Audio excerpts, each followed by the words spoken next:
नमस्कार, बहुत बहुत स्वागत है आप सभी का। आप देख रहे हैं आईबीसी 24। 10 बजे रात पूरे दिन की बात में हम आपको बताएंगे देश और दुनिया की तमाम बड़ी खबरों का पूरा अपडेट, वो खबरें जो आज दिन भर सुर्खियों में रही। और जबलपुर से बड़ी खबर आपको बता दें, नर्मदा नदी के बीच में 4 युवक फंस गए हैं। अचानक नदी का जलस्तर बढ़ा और चारों ही युवक नदी में फंस गए। एसडीआरएफ की टीम मौके पर मौजूद है, रेस्क्यू किया जा रहा है। भेड़ाघाट थाने के गोपालपुर का ये मामला है। तस्वीरें हम आपको दिखा रहे हैं। अब देखिए किस तरह से नदी के बीचों बीच 4 युवक फंसे हुए हैं। बताया जा रहा है कि अचानक ही नर्मदा नदी का जलस्तर बढ़ा और उसके बाद ये युवक बीच में चट्टानों में फंसे हुए हैं। एसडीआरएफ की टीम इस वक्त मौके पर ही मौजूद है और रेस्क्यू कार्य जारी है। आपको बता दें, इन दिनों जबलपुर में भारी बारिश का दौर जारी है और इस कारण तमाम नदियों का जलस्तर बढ़ा हुआ है। और ऐसे में अब देखिए किस तरह से ये खतरनाक तस्वीरें सामने आई हैं। नर्मदा नदी का जलस्तर बढ़ने से 4 युवक नदी के बीच में फंस गए हैं। रेस्क्यू जारी है।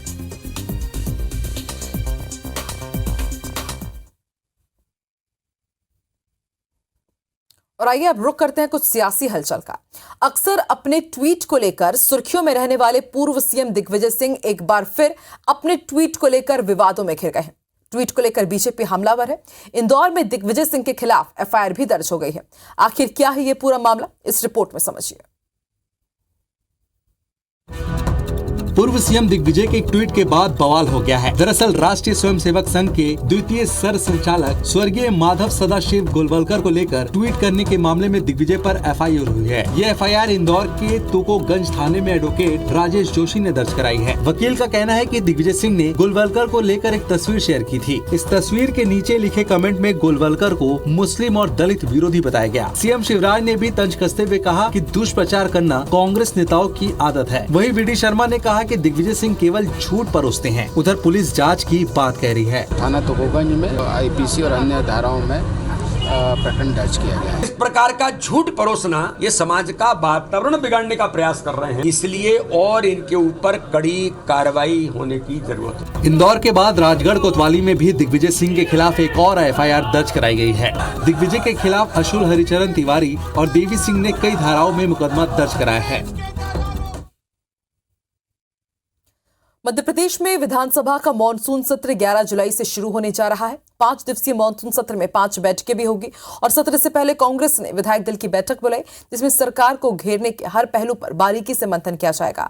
10 जुलाई को पीसीसी चीफ कमलनाथ के बंगले पर आयोजित होने वाली बैठक में सरकार को घेरने की जिम्मेदारी अलग अलग विधायकों को भी दी जानी है। वहीं कांग्रेस का कहना है कि महंगाई, बेरोजगारी के साथ साथ आदिवासियों पर अत्याचार के मुद्दे को जोर शोर से उठाया जाएगा। वहीं बीजेपी ने कांग्रेस पर पलटवार किया। बीजेपी प्रवक्ता दुर्गेश केसवानी का कहना है कि कांग्रेस सिर्फ राजनीति करती है, क्योंकि जिन मुद्दों को सदन में उठाना चाहिए उन मुद्दों को सड़क पर उठाती है और सड़क के मुद्दों को सदन में। इसलिए हमारी भी पूरी तैयारी है।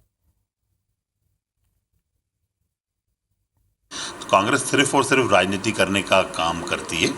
रही बात पटल पर, इनको जो भी आप प्लेटफॉर्म दोगे कांग्रेस को, उसका दुरुपयोग करेगी।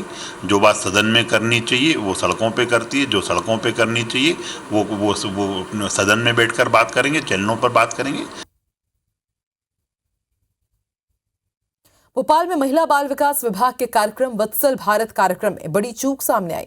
गलती उजागर होने के बाद मध्य प्रदेश राज्य बाल संरक्षण आयोग के सदस्य ने सफाई। पूरा मामला क्या है, रिपोर्ट देखिए।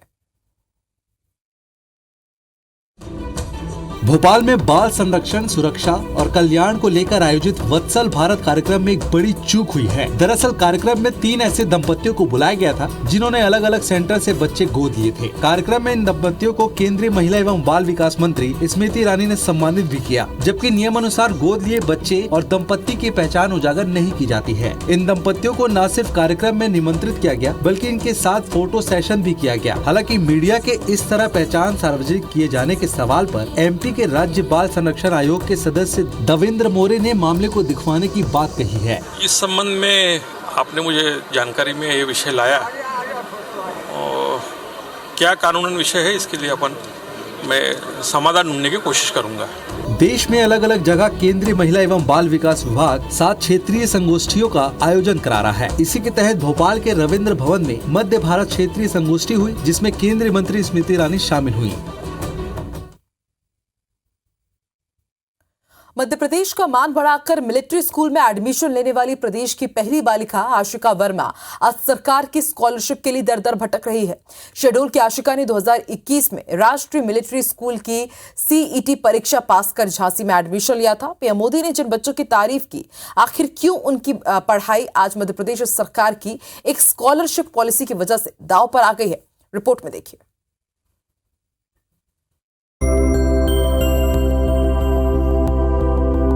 ये है शहडोल की रहने वाली आशिका वर्मा।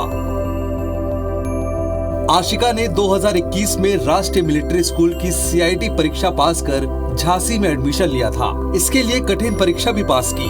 आशिका के इसी देश सेवा की जज्बे की तारीफ पीएम मोदी भी कर चुके हैं, लेकिन स्कॉलरशिप न मिलने की वजह से आशिका की पढ़ाई दांव पर आ गई है।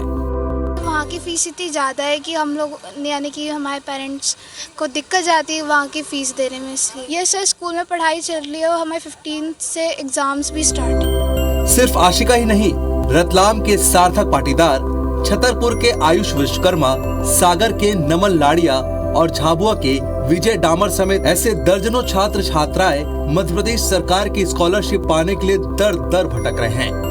दरअसल मध्य प्रदेश सरकार सिर्फ उन्हीं स्कूली बच्चों को छात्रवृत्ति देती है जो मध्य प्रदेश के स्कूलों में, और यही वजह है कि ये छात्र अपने परिजनों के साथ बीते एक हफ्ते से भोपाल में सरकारी दफ्तरों के चक्कर लगा रहे हैं।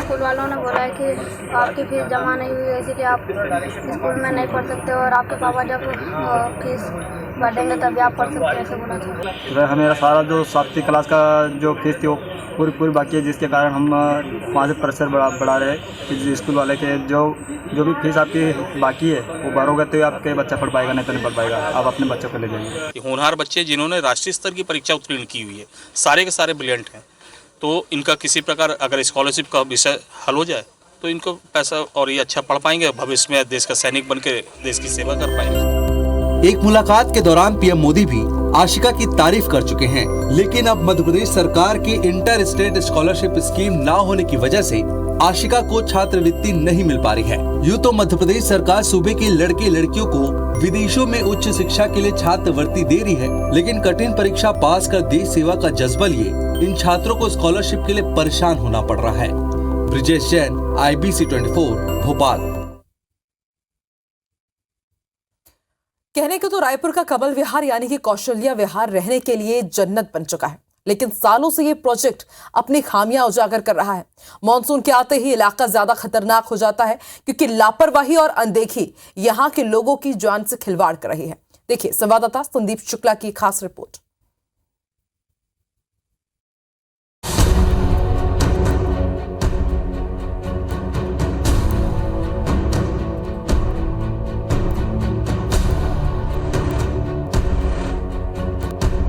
कौशल्या विहार के करीब हर सेक्टर का यही हाल है।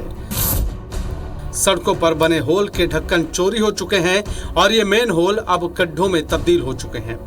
ये खुले मेन होल कौशल्या विहार की सड़कों और चौराहों पर दिख जाएंगे और अगर सावधानी नहीं बरती तो आप इसमें समा जाएंगे। यही नहीं, कुछ दिन पहले एक बच्चे की जान जाते जाते बची। कौशल्या विहार के खुले मेन होल मौत के कुएं में बदल गए हैं और बरसात में इनकी हालत और भी खतरनाक हो गई है।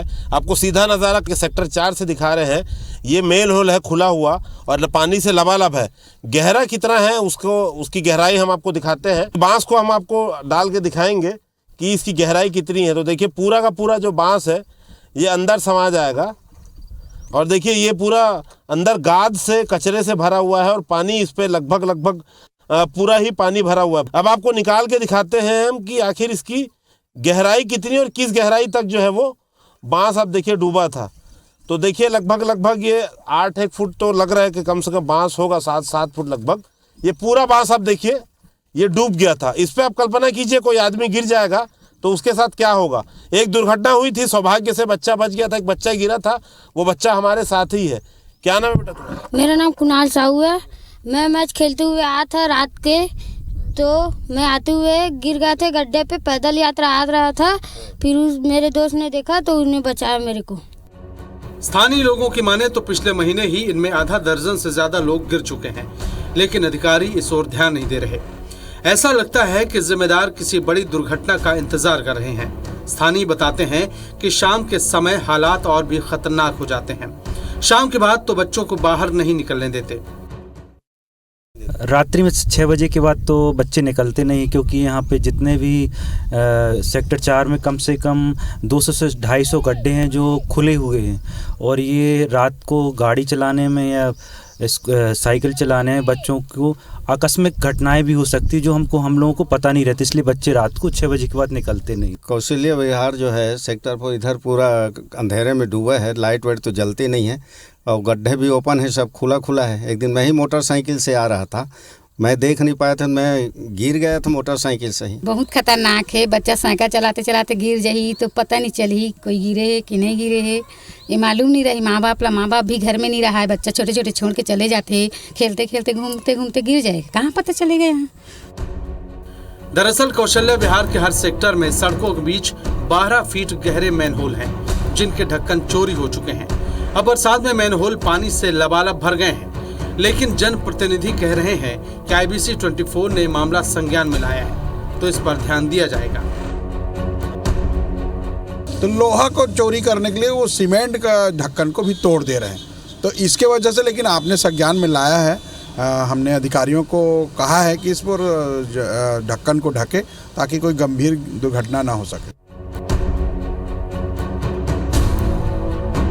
गनीमत है कि इन गड्ढों में गिरने से अब तक किसी की जान नहीं गई, लेकिन इस लापरवाही पर जल्द लगाम नहीं लगाई गई तो बड़े हादसे से इनकार भी नहीं किया जा सकता।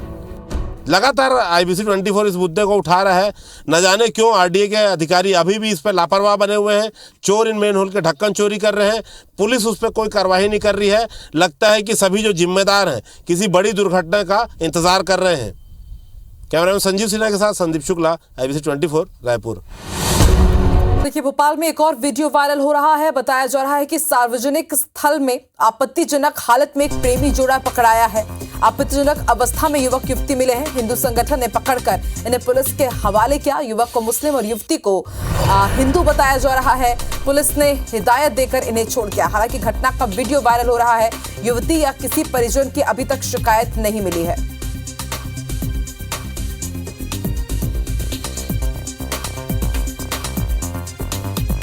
इस वक्त की बड़ी खबर आपको भोपाल से बता रहे हैं। सार्वजनिक स्थल पर आपत्तिजनक अवस्था में युवक युवती मिले। हिंदू संगठन ने पकड़कर अब इन्हें पुलिस के हवाले किया। युवक को मुस्लिम और युवती को हिंदू बताया जा रहा है।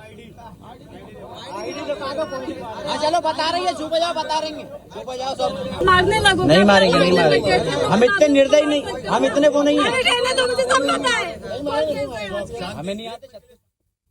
मध्य प्रदेश छत्तीसगढ़ में जमकर बारिश हो रही है। नदी नाले उफान पर हैं और निचले इलाकों में पानी भरने से लोगों की मुसीबत पड़ गई है। सिवनी में लगातार हो रही बारिश के चलते वैनगंगा नदी का छोटा पुल डूब गया है। छोटे छोटे नदी नाले उफान पर हैं। बालाघाट की तस्वीर आप देख रहे हैं। निचले इलाकों में यहां जलभराव है। स्थानीय लोगों का नगर पालिका पर गुस्सा फूट पड़ा और उन्होंने चक्का जाम कर दिया। इधर छत्तीसगढ़ के मुंगेली में बिलासपुर जबलपुर NH 130 बारिश के चलते जर्जर हो गया है। सड़क पर गड्ढे होने से लोगों को दिक्कत हो रही है। सूरजपुर के बड़सरा इलाके की तस्वीरें आप देखिए, यहां पर भी पुल बह गया।